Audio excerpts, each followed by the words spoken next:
For us fans, a win is a win. Simple as that.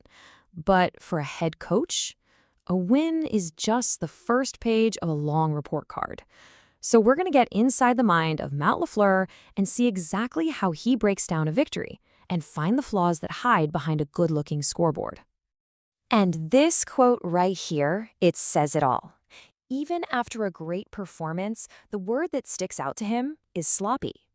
It's the perfect window into the mindset we're going to explore today. How do you celebrate success but still demand perfection? Let's get into it. All right, so here's our game plan. First, we'll hit LaFleur's big picture analysis. Then we'll spotlight the players who really stood out. After that, we're going to dig into what he actually meant by sloppy. Then we'll look at the why behind his coaching decisions. And finally, wrap it all up with his core philosophy. Okay, let's kick things off with LaFleur's post-game analysis. Because for head coach, the final score, that's just the beginning of the story. And this is really the fundamental tension of coaching, right? You get this big, satisfying win. But for a coach like LaFleur, those tiny mistakes you see on the game film, they weigh just as much. He's basically telling us that, yeah, the scoreboard is what it is, but the tape tells the whole truth. But let's be clear, it wasn't all criticism, not even close.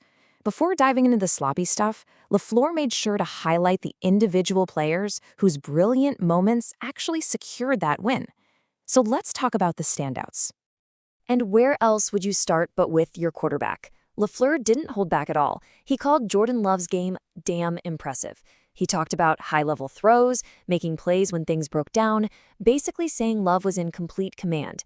That's the kind of praise that shows you he has some serious confidence in his QB1. And then there's Christian Watson, who is just so much more than a speed guy. As LaFleur pointed out, yeah, everyone sees the size and the speed, but his real value is his versatility.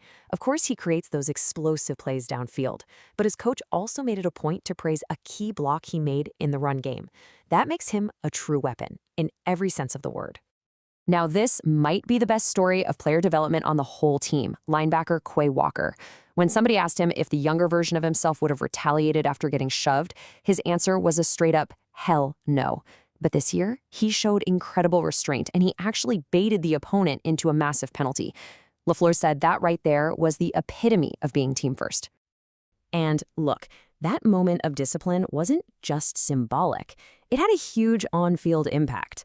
Walker's maturity, in that 1 second, single-handedly turned a manageable 3rd and 2 for the opponent into a brutal 3rd and 17. I mean, one smart decision completely flipped the entire situation.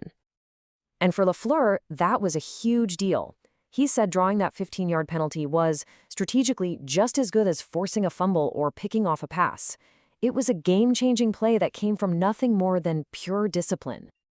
Okay, so we've covered the good, now it's time to get to the heart of the critique. Let's really break down what Coach LaFleur meant when he called parts of the performance sloppy. When he was pressed on what was holding the run game back, LaFleur had a super simple one-word answer: detail. It wasn't about a lack of effort, it wasn't about talent, it was about precision, about assignments, about technique. All those little things were adding up to one big problem. And here's exactly how that lack of detail can just completely wreck a play. LaFleur explained it only takes one person to mess it all up.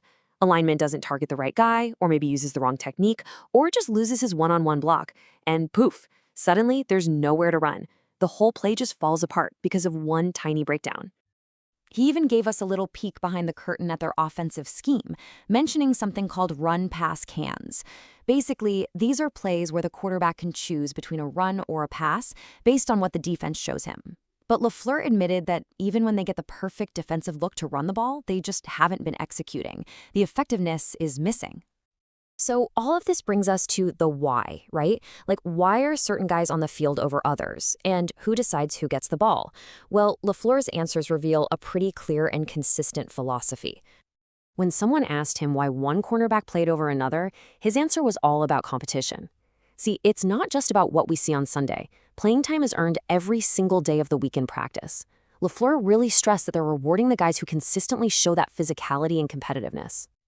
And what about getting a specific player more targets? We all talk about that, right? LaFleur's philosophy here is simple. The game dictates where the ball goes. You can't just force feed a guy if the defense is committed to taking him away. The end goal isn't padding someone's stats. It's moving the ball, scoring points, and winning the game. Period. And all of that brings us to our final and honestly the most important piece of the entire puzzle. All these decisions, the praise, the criticism, the strategy, they're all built on one single foundational belief. This right here is the heart of it all. A win doesn't just magically erase the mistakes. For LaFleur, the final score can never, ever mask flawed execution.